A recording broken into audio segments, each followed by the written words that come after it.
Hello, this is Geoff Walker with In-Depth Studies. Today we're in Ephesians chapter 2, verses 11 and 12.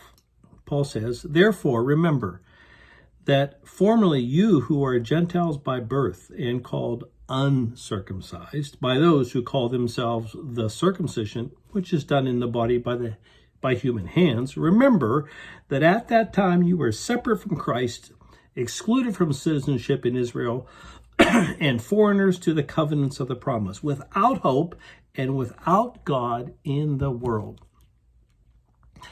Now, this was not good news for Gentiles, especially in the Old Covenant era or before the coming of the New Covenant era at Pentecost. Because God's plan was that he was only going to save a very, very few Gentiles. He actually even saved just a very few Israelites. But when he says about the Gentiles, says you were separate from Christ, excluded from citizenship in Israel, foreigners to the covenants of the promise, without hope and without God in the world.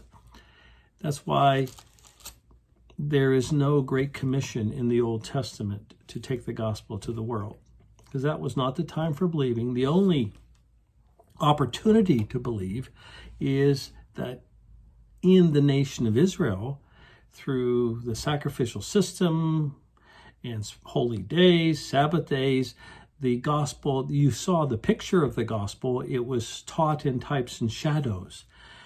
But you had bump up against Israel in order to even come across that. And the vast majority of the world never did that, because it was not God's plan to save Gentiles until after the cross and resurrection and ascension, with the coming of Pentecost. Now the gospel is going to go out to the world, because now is the time for believing, and God is going to save the people from every tribe, nation, and tongue.